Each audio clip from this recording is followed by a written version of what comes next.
I kept the thought behind my teeth like a shard of glass. Sharp enough to cut, small enough to hide. It wasn't a sentence yet. It didn't have shape. It was only a pressure. Behind the eyes, under the tongue, in the slow tightness of my throat when I listened. A warning can start like that, before it ever becomes words. It begins as a refusal inside you, a quiet recoil, a sense that something being said out loud is wrong even if everyone nods along. I remember staring at a mouth while it spoke, watching the lips form clean, confident sounds, and feeling my own mouth go dry, as if my body had already decided to betray me. I remember thinking, not loudly, not bravely, not even clearly, say it. Then, immediately, don't. There are moments when silence doesn't feel like nothing. It feels like something you are actively holding, like an object with weight, like a door you keep shut with your shoulder, pretending you're only leaning. The air had that particular stillness that isn't calm, just controlled. The kind you find in rooms where people measure their breathing without knowing they're doing it, where the smallest noise, a chair leg scraping, a cough, sounds like an interruption, like an offense. I could hear paper being handled somewhere, slow and deliberate. I could hear a pen cap being turned, once, twice, then stopped. I could hear my own pulse, which made me angry, because it felt like weakness made audible. The thought had come to me earlier than it should have. That was part of the problem. It arrived too soon, while everyone still believed in clean outcomes, while confidence still had room to stand upright. It arrived while the conversation was still polite, while decisions still sounded like plans instead of fates. And because it came early, it made me feel irrational, suspicious, like the kind of person who sees disaster everywhere because he's too frightened to see anything. I tried to talk myself out of it the way you talk yourself out of nausea. Slow breaths, forced logic, small lies. You don't know enough. You're not seeing the full picture. That's why you're here. Because you don't see the full picture. But the thought didn't care about rank or permission or what I was allowed to understand. It stayed. It pressed itself into the pauses between voices. It waited in the spaces where everyone stopped speaking and pretended there was nothing left to say. I watched faces as they listened. Faces trained into stillness. Faces that could take in any information without revealing it had landed. I watched hands that didn't tremble. I watched eyes that moved only when needed. And I hated myself for noticing the one thing no one else seemed to notice. The way certainty was being performed, like a uniform put on, so no one would have to feel exposed. I told myself, if it's real, someone else will say it. I told myself that because it sounded because it sounded like humility, because it sounded like obedience. But underneath, it was the older truth, cruder and more honest. If I say it and I'm wrong, I will be punished. If I say it and I'm right, I will still be punished. Just differently. There's a special kind of fear that doesn't look like fear. It looks like professionalism. It looks like self-control. It looks like knowing your place. It fits inside you neatly, like you were built to carry it. And it tells you that speaking is not courage. Speaking is arrogance.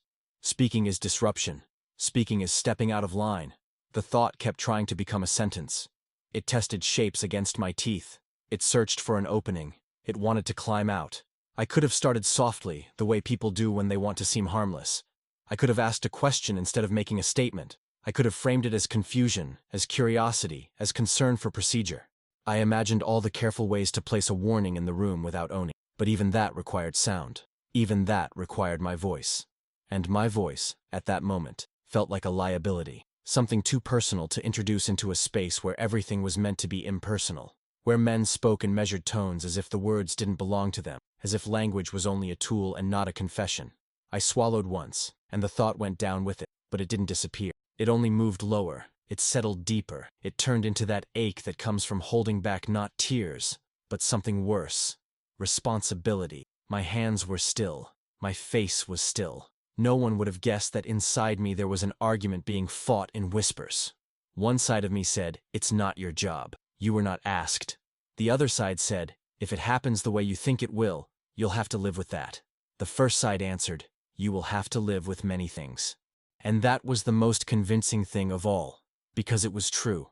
I listened to the room fill with the sound of agreement, small acknowledgments, polite affirmations, the soft rhythm of consent, the kind of consent that requires nothing except the absence of objection, the kind that can be given without anyone ever feeling like they chose. Somewhere in that rhythm, I felt my chance sliding away, not dramatically, not like a door slamming, more like a tide pulling back from your feet while you stand there pretending you don't notice the water is gone. My mouth opened a fraction, just enough for air, just enough for the illusion that I might speak. Then I closed it again. And even before anything had been done, before any step was taken, before any outcome existed, silence had already won, because I had already decided not to make the thought real. The place where we worked had rules that were never written down, but everyone knew them. They lived in the way people stood when someone senior entered the room, in how conversations changed, shaped the moment a certain voice joined them. They lived in timing, when you spoke, how long you spoke, and most importantly, when you did not. Days followed a rhythm that felt older than any of us. Wake, prepare, wait, listen, record. Movements were efficient, words were trimmed of excess. Emotions filed down until they fit neatly behind the eyes. There was no room for uncertainty, at least not the kind that showed. Doubt was considered a private weakness, something to be managed internally, like fatigue or hunger. Authority did not need to announce itself. It was present in the way chairs were arranged, in who spoke first and who spoke last. It was present in the pauses that followed certain statements, pauses that were not invitations, but warnings. You learned quickly that silence after a declaration did not mean discussion was welcome. It meant the opposite. It meant the statement had already settled into place, and anything said afterward would be measured against it. I was not important enough to be ignored completely, but not important enough to be protected. I occupied that narrow space where you are expected to absorb information without altering, to understand, but not interpret, to hear, but not echo. My role was proximity without influence, close enough to see the edges of decisions, far enough to never touch them. The environment trained you gently at first. Small corrections, a look held a fraction too long, a sentence cut short by someone else finishing it for you. You learned what kinds of observations were welcomed and which ones caused the air to tighten. You learned that facts were acceptable, but implications were not. Data was safe. Meaning was dangerous. There was a language everyone spoke that went beyond words. A shared understanding of risk, not the kind measured in reports or projections, but the personal kind. Risk to reputation, risk to standing, risk to being remembered as difficult, emotional, unreliable. Those labels carried weight. They followed people. They closed doors quietly. You could see the evidence in absence. In the empty chair that no longer belonged to anyone. In the name that stopped appearing on schedules. In the way certain topics were never raised again, as if they had been removed by an unseen hand. No explanations were offered. None were needed. Orders did not arrive suddenly. They accumulated, built piece by piece through briefings, updates, confirmations. Each part made sense on its own. Each part was delivered with confidence, with an assurance that everything was accounted for. Questioning a single piece felt petty. Questioning the whole felt impossible. And there was always the reminder, sometimes spoken, sometimes implied, that responsibility flowed upward. Decisions were made by those trained to make them. Those above carried the burden so those below could function without hesitation. This belief was comforting. It allowed you to focus on your assigned tasks without carrying the weight of consequence. I told myself that many times, that there were people whose entire purpose was to consider what I was noticing, that they had more information, broader context, clearer perspective, that my unease was simply the result of limited visibility. Routine reinforced that belief. Every day followed the same structure. Reports were delivered. Questions were answered selectively. Plans were refined. Adjustments were made. Everything moved forward with the quiet confidence of a machine that had been running for years without breaking down. And yet, beneath that smooth motion, there was tension. Not panic. Never panic. Panic was obvious. This was subtler. A tightening around certain topics. A reluctance to linger on particular details. A tendency to redirect conversations back to safer ground. I noticed how often phrases like "within acceptable limits" were used. How rarely those limits were defined. I noticed how silence functioned as agreement. How a room full of quiet bodies could turn a proposal into reality simply by remaining still. No one raised their voice. No one objected. The absence of resistance became proof of consensus. When questions were asked, they were technical, procedural, never foundational. No one asked whether the path itself was flawed, only whether it could be executed efficiently. The framework was never up for debate, only the logistics within it. I understood then why speaking felt dangerous. Not because it would cause chaos, but because it would disrupt the illusion that everything was under control. It would force uncertainty into a system designed to suppress it. It would shift responsibility downward, if only for a moment. And in that system, moments mattered. To speak was not just to offer information, it was to challenge order, to suggest that something essential had been overlooked, to imply that authority, for all its structure, might be vulnerable. I had seen what happened to those who lingered too long on uncomfortable points. They were not shouted down. They were listened to politely, thanked, and then slowly moved aside. Their input noted, then buried under layers of official language until it lost its shape. No one ever told me not to speak. That was the most effective part. The rules were internalized. You enforced them yourself. You weighed every thought against the cost of voicing it, and often found the cost too high. So when the time came, when the environment grew quiet in that familiar way, when attention narrowed and the path forward seemed already chosen, I felt the full weight of where I stood. Not physically, but structurally. I knew exactly how far my words could travel before they were absorbed and neutralized. The hierarchy did not need to silence me. It had already taught me how to silence myself. The thought returned at inconvenient times. Not all at once, not as a single accusation, but in fragments that refused to line up neatly. It came when I was alone, reviewing details that no one asked me to question. It came when I lay awake, staring into the dark, replaying phrases that had sounded harmless when spoken aloud, but felt different when stripped of voices and uniforms. I told myself that hesitation was natural, that everyone second-guessed things in private, that doubt was a sign of seriousness, not dissent. But the longer I carried it, the more it changed. It stopped feeling like caution, and started feeling like knowledge I wasn't allowed to own. I would imagine myself speaking, not boldly, never boldly, just enough to be heard. I imagined choosing my words carefully, framing them as observations rather than conclusions. I rehearsed sentences that began with, "I might be mistaken," or "I just want to clarify." I imagined the room pausing, faces turning toward me, not with anger, but with something worse, attention. In those imagined moments, everything slowed down. I could feel the heat rise in my face. I could hear my own voice sounding thinner than I wanted it to. I imagined the silence afterward, heavy and assessing. I imagined someone responding calmly, dismissively, explaining why my concern didn't apply, why the situation was already accounted for. And then I imagined the look that would follow. Not overt disapproval, just a subtle recalibration. A mental note made of, "This one hesitates. This one questions." Labels that don't need to be spoken to be effective. I would counter that thought with another. What if they listen? What if the warning lands? What if it causes a pause, a reconsideration? What if something changes?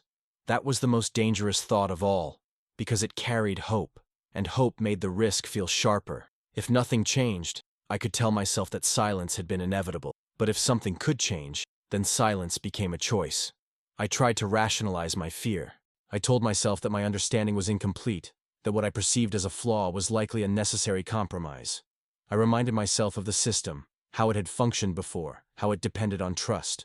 Trust in process, trust in authority, trust that someone, somewhere, had already asked the question I was afraid to ask. But trust was easier when it absolved you. There were moments when the thought grew louder, when it pressed against me with urgency. Small details would surface. Timing that felt too tight, assumptions that felt too generous, contingencies that felt fragile. Nothing definitive, nothing provable, just enough to unsettle. I would feel it then, a tightening in my chest, a physical response that betrayed my attempt at detachment, my body reacting before my mind could explain why. I learned to control that response, to breathe evenly, to keep my face neutral, to let the moment pass without revealing anything. The conflict wasn't dramatic. There was no single instant of crisis. It was a series of small negotiations with myself, each one ending the same way. Not now. Not like this. Not my place. I told myself that timing mattered, that raising concerns too early could cause unnecessary alarm, that raising them too late would be pointless. I waited for the perfect moment, knowing, on some level, that it would never arrive. I watched others navigate the same space. Some spoke confidently, reinforcing what was already decided. Some asked questions that clarified but never challenged. No one voiced the underlying doubt that sat in my mind, heavy and unresolved. That absence both comforted and condemned me. If no one else saw it, maybe it wasn't real. Or maybe everyone saw it and had reached the same conclusion I was reaching now, that silence was safer. I began to feel the weight of responsibility shift inside me. At first, it was abstract, an idea, a moral exercise. Over time, it became personal. The thought stopped being about procedure and started being about consequence, about faces I knew, about outcomes I didn't want to imagine. I tried to separate myself from it, to remind myself that I was not the one making decisions, that my role was limited, defined, that responsibility ended where authority began. But the mind doesn't respect organizational boundaries. It connects dots regardless of permission. Each time I chose not to speak, the choice became easier. Not because it felt right, but because it felt familiar. Silence, once practiced, becomes a habit. It stops feeling like a decision and starts feeling like default behavior. And yet, beneath that growing ease, something hardened. A quiet awareness that by not speaking, I was participating. That restraint was not neutrality. That omission had shape and consequence, even if no one else could see it. I carried that awareness with me, like a second shadow, invisible, but always present, waiting for the moment when the internal argument would no longer be theoretical, when silence would stop being a rehearsal and become an act. And I knew, with a clarity that unsettled me, that when that moment came, there would be no time left to debate it. The moment did not announce itself. It arrived the way most irreversible things do, quietly, dressed as routine. We were gathered again, in the same controlled stillness, the same measured exchange of information. Voices moved in sequence, each one fitting neatly into the last. Nothing felt hurried, nothing felt careless. And that somehow made it worse. The calm suggested finality, the sense that what was about to be said had already been said before, somewhere higher, somewhere unreachable. I recognized the turn in the conversation before it happened, a slight shift in tone, a narrowing of focus, the way attention settled like dust on a single conclusion. I felt the thought rise in me immediately, sharper than before, no longer abstract. It wasn't asking for analysis now, it was asking for interruption. This was the place. This was the moment I had imagined in fragments and half-sentences, not perfect, not dramatic, just real. The kind of opening that doesn't stay open long. I felt it physically first. A tightening behind my ribs, a shallow pull in my breath, my tongue pressed against the back of my teeth as if bracing itself. I remember noticing how loud my swallowing sounded in my own ears, how intrusive it felt, as if the room might hear it too. The words were ready, not elegant, but sufficient. I didn't need to explain everything. I didn't need to prove anything. I only needed to slow things down, to insert friction, to say enough to force a second look. Someone summarized the plan aloud. Clean, confident, efficient. It was framed as a confirmation, not a question. Heads inclined slightly. Pens moved. The machinery of agreement began to turn. I felt the warning surge, urgent now, no longer content to sit quietly. It was no longer a thought everyone might have had. It was a thought that needed a voice to exist. I opened my mouth, not wide, just enough. In that fraction of a second, 1,000 calculations rushed through me, not strategic ones, personal ones. I saw the room as it would look if I spoke. The brief stillness, the subtle shift in posture, the attention that would settle on me like a weight. I saw myself becoming the disruption, the irregularity in an otherwise smooth process. I imagined the response. Calm, professional, acknowledging, then neutralizing. I imagined my words being absorbed, rephrased, softened until they no longer resembled what I meant. I imagined the conversation resuming, unchanged, with my contribution reduced to a footnote. And I imagined something else too. The days that would follow. The quiet recalibration of how I was seen. The narrowing of trust. The subtle distancing. Nothing dramatic. Nothing I could point to. Just the slow recognition that I had crossed an invisible line. Someone else began to speak. It wasn't intentional. They didn't interrupt me because they didn't know I was about to say anything. Their voice entered the space naturally, continuing the thread, sealing the moment. The opening closed. I could have forced it then. I could have spoken over them, claimed the floor, made myself heard. That would have required a different kind of courage. Not moral courage. Social courage. The willingness to be seen is difficult. I felt my jaw tighten, my teeth pressed together. The words collapsed back inside me, unfinished, unspoken. I became acutely aware of my body, of how still I was holding myself, as if movement itself might betray what I had almost done. The decision didn't feel like a decision. It felt like surrendering to gravity, like letting something fall because holding it up had become too exhausting. The order was stated plainly, not with fanfare, not with menace. Just as a conclusion, something to be carried out, something already framed as necessary. I felt a strange detachment settle over me, even as my thoughts raced, a sense of watching myself from a distance. I noted the steadiness of my breathing, the neutrality of my expression.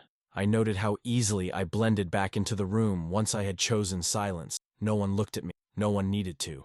The system did not require my voice, and in withholding it, I had reaffirmed my place within it. There was a moment, brief, almost imperceptible, when I felt relief. Relief that the tension was over. Relief that I had not exposed myself. Relief that the burden of speaking had passed to no one. That relief frightened me more than the fear had. As the discussion moved on, details were addressed, logistics refined, the path forward solidified, each word making it harder to imagine an alternative. I listened, aware that with every sentence, the cost of my silence was increasing.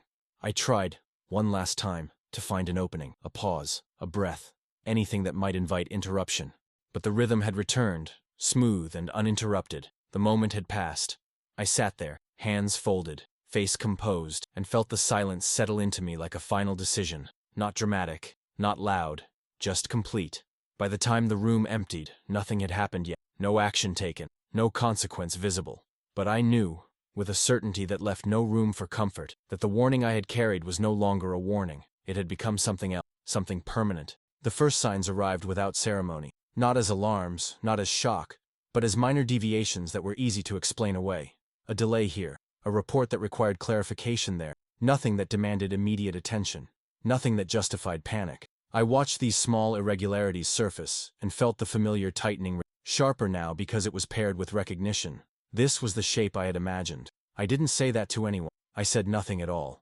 I absorbed updates the way I always had, with a neutral expression, with notes taken carefully and questions limited to what was expected of me. Outwardly, nothing had changed. Inwardly, every confirmation landed heavier than the last.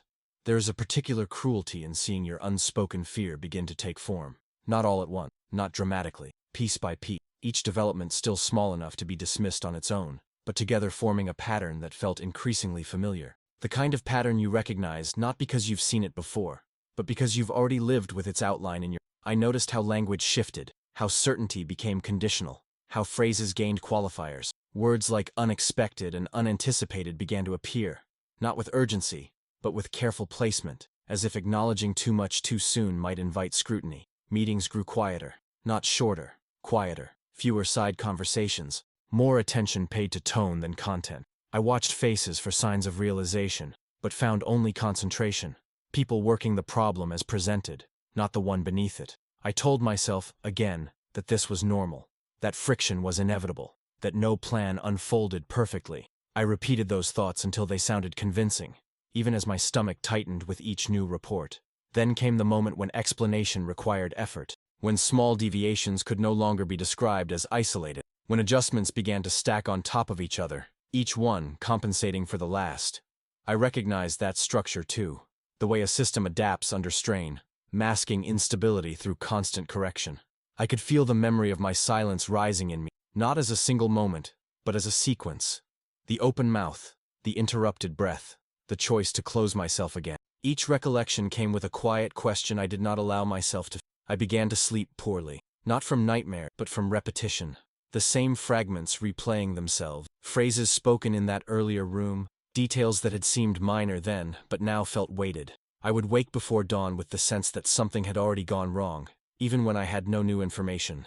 When confirmation finally arrived, it was understated. A shift in posture. A pause held a second too long. The absence of reassurance where reassurance had once been automatic. No one said this is what you feel. No one needed to. I felt it in my chest. A dull pressure that spread slowly, deliberately. Not shock, recognition. The quiet settling of something that had been hovering just out of reach. From that point on, time behaved differently. Events moved forward, but my perception lagged, as if I were watching through a layer of glass. I heard updates, processed instructions, responded when addressed. All of it felt procedural, distant. My attention kept returning to the same thought. It didn't have to unfold this way. That thought was dangerous, and I treated it like contraband. I pushed it down whenever it surfaced. I reminded myself that hindsight reshapes everything, that outcomes always feel obvious once they arrive, that my earlier unease could have been coincidence, but the mind is persistent. It connects the present to the past without asking permission. I began to notice what others did not say, the careful avoidance of certain phrases, the way responsibility was described abstractly, dispersed upward and outward until it belonged to no one in particular, the way questions were redirected toward execution rather than cause. No one spoke of blame, no one needed to. The atmosphere carried its own weight, a heaviness that settled into the routines, slowing them, thickening the air around every task. I watched people work harder, longer hours, more focus, as if effort alone could compensate for a flaw introduced earlier, when correction was still possible. There was a collective determination to manage what could still be managed. to control what remained controllable. And beneath that determination, I felt something else growing. Quiet, unspoken, familiar. The same silence I had chosen, now multiplied across the room. Everyone carrying their own version of it. Everyone avoiding the point where acknowledgement would become accusation. There were moments when the consequences brushed close enough to feel personal. When faces I recognized appeared in updates, stripped of context, reduced to status. I forced myself not to linger on those details. I told myself that dwelling served no purpose, that emotional distance was necessary. Still, the weight accumulated. I began to understand that silence does not end when the moment passes. It extends itself forward. It threads through everything that follows. Each new development carried an echo of that earlier choice, even if no one else could hear it. I did not tell anyone that I had known. Not fully, not clearly. I shared concerns when they were safe to share. I spoke when speaking could no longer change anything. Those words cost me nothing, and that knowledge hollowed them out. At times I caught myself wanting someone to ask me directly, to look at me and say, "Did you see this coming?" Not because I wanted recognition, but because I wanted the burden of knowing to be acknowledged. It never happened. The system moved on, adjusted, absorbed the damage. That is what systems do. They survive by distributing cost across individuals, until no single point bears enough weight to collapse everything. But inside me, something had collapsed quietly. I had thought the fear would be the worst part, the hesitation, the moment of choosing silence. I had been wrong. The worst part was this: the prolonged confirmation, the slow, undeniable unfolding of what I had been afraid to name. Every day that followed added another layer to that, not dramatic, not crushing, just enough to remind me that silence has a duration, and that I was still living inside it. Time did what it always does. It moved forward without asking whether anyone was ready. The event itself became fixed in the past, assigned a place on timelines, summarized in language that made it manageable. Dates, outcomes, official phrasing that reduced complexity into something that could be archived. I watched that process from a distance, aware of how quickly experience turns into record, how easily weight is transformed into text. People stopped talking about it openly after a while. Not because it was resolved, but because attention shifted. There were other matters, other priorities, new pressures that demanded focus. What had once occupied entire rooms gradually became a reference point, then a footnote, then something unspoken but understood. I carried it differently. Memory does not respect sequence. It returns without warning, without context.